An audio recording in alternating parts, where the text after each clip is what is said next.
దేవుని పరిశుద్ధ నామమునకు మహిమ కలుగును గాక. దేవుడు మరొక నూతన దినాన్ని మనకు దయచేసి ఆయన కృపలో ఇచ్చినటువంటి ఈ తరుణం కొరకు దేవునికి వందనాలు. మరి ఈ తరుణం నాకు ఇచ్చిన వేకప్ విత్ గాడ్ వారికి నా హృదయపూర్వకమైన కృతజ్ఞతలు చెల్లిస్తూ ఉన్నాను. ఈరోజు దేవుడు మనకిచ్చిన వాగ్దానము ఆదికాండం 18వ అధ్యాయము 14వ వచనం యొక్క మొదటి భాగంలో వ్రాయబడి ఉన్నది. యెహోవాకు అసాధ్యమైనది ఏదైనా ఉన్నదా? యెహోవాకు అసాధ్యమైనది ఏదైనా ఉన్నదా?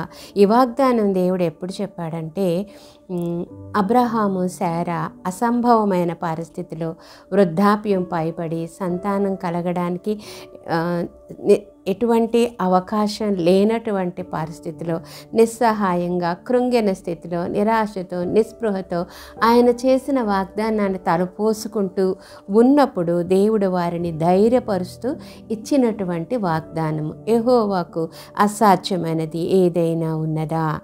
మరి ఈరోజు ఒకవేళ నీ ముందున్న పరిస్థితులను బట్టి నీవు ఇటువంటి స్థితిలో ఉన్నావేమో దేవుడు నీతో చెప్తున్నాడు, యెహోవాకు అసాధ్యమైనది ఏదైనా ఉన్నదా? నీవు తలపెట్టినది, నీవు అనుకున్నది నీవు నెరవేరదు, ఇది జరగదు, అసహజము, జరగడం పాసిబుల్ కాదు అనుకున్నది దేవుడు ఈ దినాన జరిగించబోతూ ఉన్నాడు. అటువంటి కృపలో దేవుడు నిన్ను నడిపించును గాక. పరిశుద్ధుడైన మా పరలోక ప్రియ తండ్రి, గొప్ప దేవా, నీ ఘనమైన నామానికి వందనాలు తండ్రి.